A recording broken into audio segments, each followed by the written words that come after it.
Tonight's stories come from the places where mercy is measured in test tubes, where doctors tried to fix the soul, to bottle dreams, to perfect love, and found only new ways to suffer.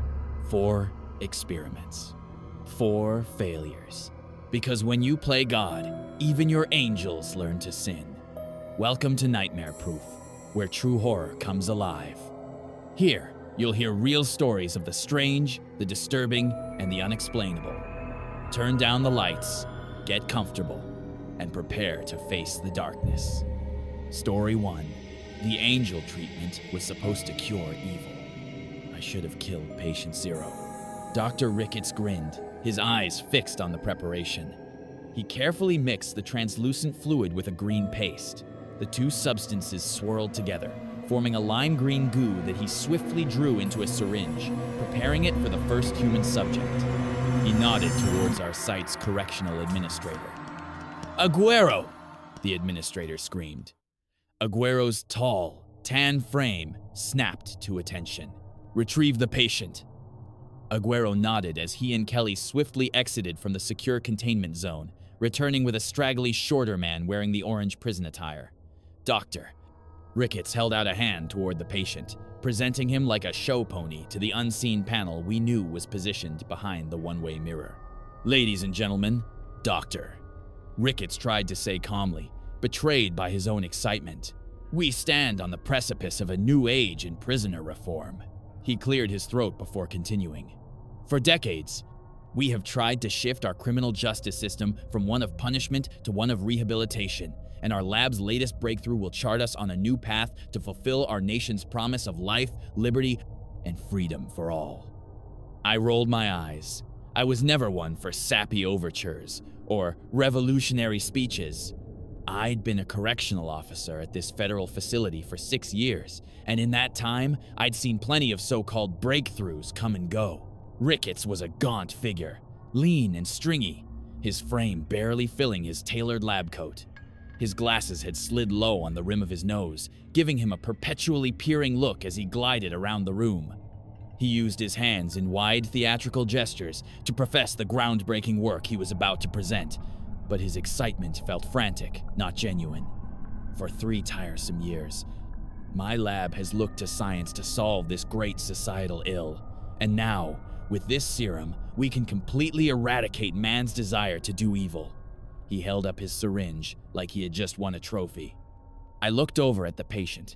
His gaze was fixed on something none of us could see. The straggly shorter man in the orange prison uniform had surprisingly soft features for his age, like an innocent old man who went to feed pigeons at the park on Sundays. This was the man we called the Mad Doctor. He was infamous for the bizarre surgeries he'd performed on his victims, yet he was otherwise harmless and being physically weak. Precisely why Ricketts chose him. He wouldn't pose a threat, even unrestrained. The prisoner before you was responsible for 3 counts of premeditated murder, as well as a dozen disfigurements that have proven to be life-altering for his victims. The Mad Doctor smiled, basking in Ricketts' retelling of his crimes. This is the face of evil. A man whose gifted mind, a mind that should be making our world better, has been twisted for inhumane purposes. Ricketts paused, letting his words hang in the air. The side door slid open with a mechanical hiss. Another guard, wearing a white mask, wheeled in a stainless steel cart. The smell hit me first.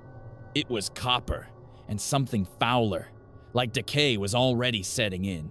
Matted white and brown fur was plastered to the metal surface, in wet clumps, soaked through with dark blood that had pooled in the cart's corners.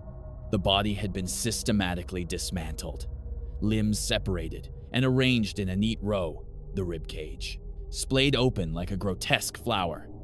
Even with 5 years of therapy, this prisoner is no better than when he entered, Ricketts revealed, gesturing toward the cart. Just this morning, we put him in a room with a rabbit. The monster you see before you savagely tore apart this rabbit. The Mad Doctor began to clap and dance around, his eyes lighting up at the sight of his handiwork. "The little squeals were exquisite," he chirped, his voice sing-song. "I only wish I had my tools. I could have shown you something truly beautiful. Perhaps one of you would volunteer? I've been dreaming about your intestines, Officer Sophia. He winked at me. They'd make a lovely necklace. Aguero and Kelly started to grab for his arms when Ricketts waved them away with his hand. Let him enjoy his last moments of insanity, for he will be the first recipient of the Angel treatment, Ricketts said mellowly, cleaning his glasses before giving his syringe 2 flicks of the finger. The administrator gave a slow nod. 4 of us, including me, grabbed the mad doctor and forced him into his restraints. They seemed a slight overkill. Aside from his little outburst, he had remained mostly docile, but a glance over to the cart reminded me of the danger he still possessed.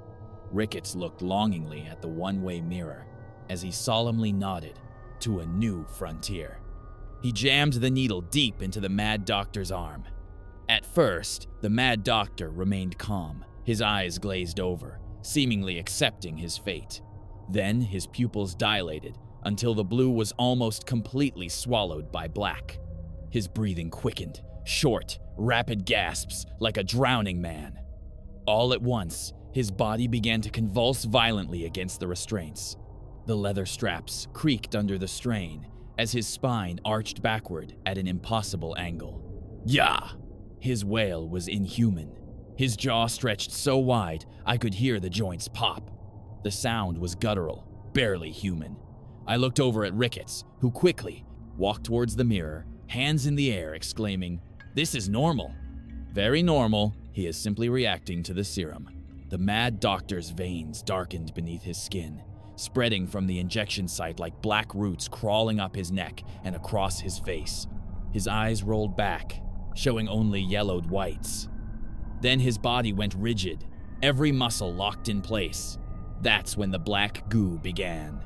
It poured from his mouth in a thick, viscous stream, splattering across the 4 of us, restraining him. The substance was warm, unnaturally warm. It had the consistency of motor oil, mixed with something organic, something that had once been alive. I tried to shield my eyes as the cascade erupted from him like a broken fire hose, but the smell was overwhelming. Sulfur and rot, and something sickeningly sweet. Simple exhaust is all. Ricketts tried to soothe both us in the room with him, as well as the observers. The patient's vitals remain on track. The flow continued for what felt like minutes, but was probably only seconds. The black substance pooling on the floor around the chair, creeping toward our boots. Then, as suddenly as it started, it stopped. The mad doctor's body went completely limp, giving a few final full-body shudders before collapsing forward in his restraints, face down in the pool of black goo. At that moment, I was certain he was dead. His chest wasn't moving. The room fell silent except for the steady drip of black ooze from the edge of the cart. Then he gasped, a long, shuddering intake of breath like a newborn's first cry. His head lifted slowly, and he blinked several times, disoriented. His gaze traveled to the black substance covering his orange jumpsuit, then to the pool surrounding him. "Oh my," he said softly, his voice completely different. It was gentler, almost melodic. "Oh my goodness, what?" He looked up at us with clear, focused eyes. "Friends, am I responsible for this mess?" The concern in his voice sounded genuine. He tried to reach out, but was stopped by his restraints. Our administrator stepped forward and unclasped his appendages. The now freed patient immediately touched Aguero's arm, then mine, his hand lingering in a sincere, apologetic gesture. "I'm so sorry. I've gotten this awful stuff all over you." I stared at him in disbelief. This was the same man who, just minutes ago, had described in detail how he wanted to wear my intestines. The same man who had never spoken to me without promises to slit open my throat or reconfigure my stomach to be on the outside of my body rather than the inside. Ricketts' gaze shifted from the observers to the patient. "Dr. O'Brien," he said, finally giving the man a proper name. "How are you feeling, doctor?" O'Brien looked around the fluorescently lit room. "Wonderful, doctor. Absolutely stupendous." His eyes looked over all of us, his smile enchanting, his eyes inviting. His gaze finally fell upon the cart. He rose to his feet and waltzed over to the grange remains of the rabbit. Why did I do this? O'Brien looked disturbed. Ricketts looked down at the ground. You were sick, O'Brien. Very sick. Did the rabbit hurt someone? Please, God, tell me it wasn't innocent. O'Brien's face twisted into one of remorse and self-disgust. Ricketts shook his head softly. You are cured now. He nodded again towards the administrator, who took O'Brien by the shoulder and led him out. O'Brien's silent tears streamed down his face. The site administrator's team will continue to monitor Dr. O'Brien, and if results prove as promising as what my team believes they will be, we will eradicate evil starting in our criminal population. Ricketts stopped and remained motionless. A small button near the ceiling I hadn't noticed before suddenly glowed green. Ricketts' smile was almost audible as he gave a deep, ceremonial bow and exited the containment room. My entire focus was just to get as far away from my black-stained clothes as soon as possible. In that moment, though, my true priority should have been to do everything in my power to kill the newly reformed O'Brien before it was too late. Story 2. My town had a food drive every year called Help Feed Bobby. My hometown was an odd place. We had a video store that never had the movies I wanted, a convenience store whose slushy machine was always broken, and a yearly food drive with a weird name. Help Feed Bobby. If you're thinking, who's Bobby? Then you had something in common with my 10-year-old self, every other kid in town, and the people just passing through during the time the food drive was active. We did ask our parents, teachers, and basically any adult why it was called that, but the standard answer was that Bobby was just meant to represent children whose parents couldn't afford food regularly. The other one was that Bobby is meant to be an acronym, but when pressed on what BOBY is supposed to spell out, they always found a way to stop or change the conversation. For the longest time, the most information we received was that at the end of the drive, some people would volunteer to take all the donated food to its intended destination, and then, around the same time the following year, it would start all over again. One day, my dad came home and told my mom and me that he was going to have to go out next Saturday, as he had volunteered to help deliver the donated food to its recipients. I tried to ask him where the food was going and if I could come with him, but he shot both questions down with, "Sorry, sport grown-ups only." I wanted to know so badly that I came up with a plan. On the day he was supposed to deliver the food, my dad came home with a truck full of donation boxes. As sneakily as I could, I snuck into the back of the truck, emptied the contents of one of the boxes, and ducked down inside. I realized that the chances of being caught were high, but I didn't care. I wanted to see where all this food went, every year. After about an hour, I heard the truck start and felt it move. I wanted to poke my head out and see, but I knew my dad could just check the rearview mirror and spot me.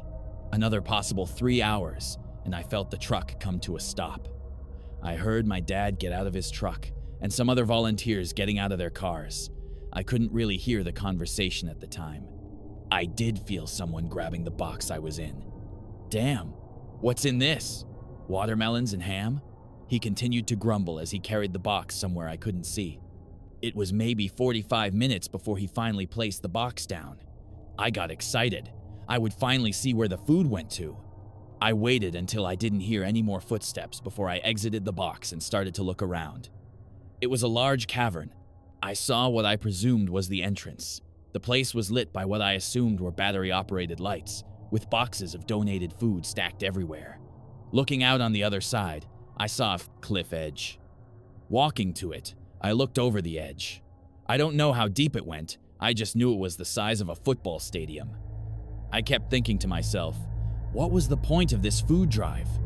Why bring all the food to some cave? And for the 1000th time, who is Bobby? I felt the rumbling before I heard it, then I saw the cavern begin to shake violently. Looking down, I saw something begin to emerge from the darkness.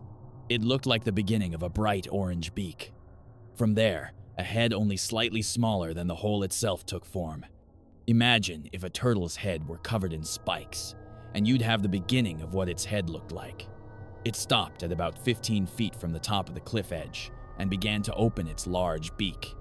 I was paralyzed with fear. I didn't know what this thing was going to do. For all I knew, it was about to breathe fire or grab me with some kind of frog tongue. But it just stayed there, like it was waiting for something. That's when I realized. This was Bobby. This thing came up here. It knows someone will feed it, because it's been fed every year for God knows how long. And this was only the head and neck of it. I couldn't fathom how big the rest of Bobby could be. My fascination, horror was cut short by the sounds of my dad and the other volunteers coming back down the cave path. I ran back over to the box I was hiding in, but realized they would probably start with that one, so I went to a stack of them near the entrance and crouched down next to it. My plan was, once they all walked past, I was going to run back up and hide in my dad's truck. The voices and footsteps became audible as my dad and the other volunteers returned. Okay, that should be the last of it. Then we get a break for another year. I wish we could just cover everything in cyanide. Nice wish. There's not enough poison on the planet for that. Then I heard my dad.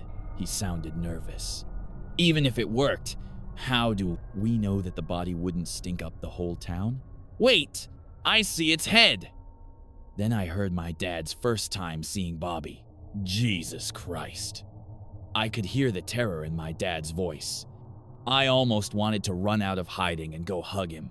Let him know I saw it too, and he wasn't alone in his fear, but I knew that could make things bad for both of us. Another volunteer disregarded my dad's terror and nonchalantly remarked, "Let's get started. Just grab a box and throw it at the thing's mouth." I watched as they all started grabbing boxes and taking them to the edge. When it looked like all of their backs were turned, I quietly snuck to the entrance and ran back up to the mouth of the cave. From there, I saw my dad's truck and made my way to the back. A few weeks later, I was at the library, trying to see if there was any more information about Bobby. I should have expected my town wouldn't keep records about a giant turtle monster living underneath it, but what was still helpful. The monster was most likely named after the town founder Bobby Robertson, and during times of famine, the town was prone to tremors and was nearly destroyed during the Great Depression by a sudden magnitude 3 earthquake. My guess is that the townsfolk of the time decided they needed the food more than Bobby, and he voiced his disapproval. I don't think my dad ever figured out that I was there with him that night, but I made it a point to spend more time with him, though I had to pretend that I wasn't also scared of turtles now. The next year, he did not volunteer to assist with Help Feed Bobby. In fact, he had gotten a promotion at work, and we had to move away because of it. So, for the past 22 years, I was able to let Help Feed Bobby slowly fade into my memories. Until a few days ago, when I was struck by nostalgia for my old hometown, so I started looking into what had happened since we moved. My hometown doesn't exist anymore. At some point in 2005, the town collapsed and sunk into the ground. The official explanation was that there were multiple caves under the town, and a long overdue mass cave-in had finally happened. It was harder to find any more information on what the town was like before the cave-in, but the most relevant piece I found came from a Facebook group for it. I learned that new people had replaced the previous town council in 2004, and in the same year, they voted to end the Help Feed Bobby food drive. Story 3. I don't think my wife is human. I need someone to read this and tell me I'm dreaming. I never thought I'd be writing this, but I need to know if anyone else has known what this feels like. Can life truly feel this way? Because I'm not sure I can believe it. I don't think my wife is a human being. I think she's an angel. It wasn't obvious to me at first, but the more time I spent with her, the more I could see it. She looks at people as if they fascinate her. She sees them as puzzles, not as one she can't figure out, but one she's done a dozen times over. She sees the whole picture, not the pieces of your life that have put you together. She sees you. It's so warm, yet so unnerving, to know someone can see through you like that. But it's so beautiful to be seen that you can't look away from her. She shines too bright. She needs me. She doesn't have to tell me. I can feel it. The way she looks at me, speaks to me, touches me. In everything she does, there is the unmistakable trace of it. That light. That warm light that behind everything she does, a feeling that whispers, "Thank you. I'm so glad that you're here with me." You want to be better for her. To provide for her. To protect her. To keep her safe. It comes so naturally it almost feels instinctive. You can't help yourself. The way she looks at you when you take care of her is all you'll ever need. She's perfect. She's perfect in every way. She's not human. She's more than that. I look into her rainbow eyes, and every time, the same thought pops into my head. I would follow you anywhere, and I would do anything for this feeling. This feeling she brings out in me when I'm with her. This warmth and promise I believe with every fiber of my being. Everything will be okay. This can't be real. I know she can't be.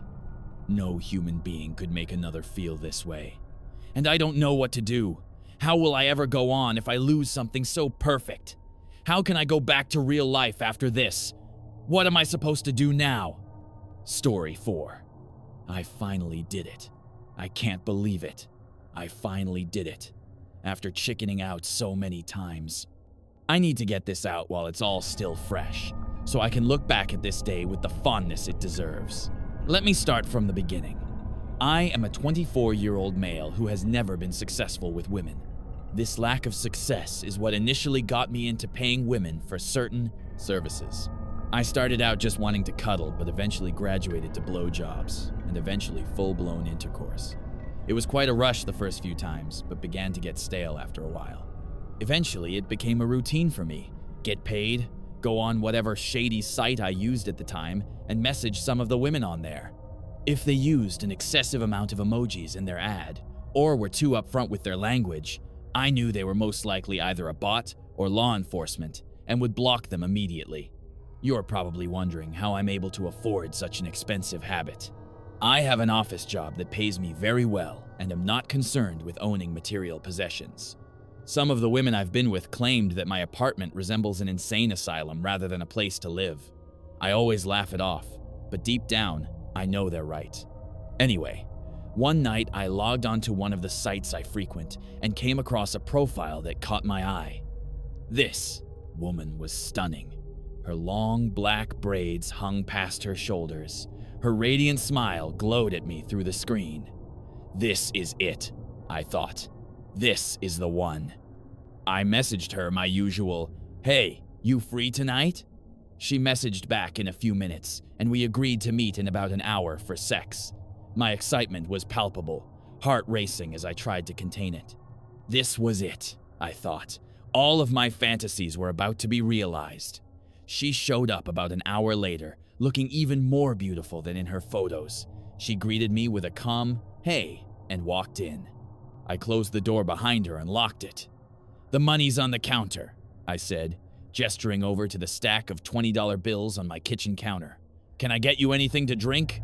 I asked, trying to hide my excitement. "Oh no, I'm okay," she said casually. I then got on the bed excitedly and she followed. I put my arm around her as she burrowed her head into my chest. This was it, I thought. "The time is now." I then sneakily reached under my pillow where I kept my knife. I gently pulled on her braids to distract her while gushing on about how much I loved her hair. Then, I slit her throat in one swift motion, her gurgled screams choking out in the night air. Oh my God, I thought. Wow, I fucking did it. Thank you for watching Nightmare Proof. If you enjoyed these stories, don't forget to like, subscribe, and share to keep the nightmares alive. Have a story of your own? Send it in, and you may hear it here next time. Until then, sleep well if you can.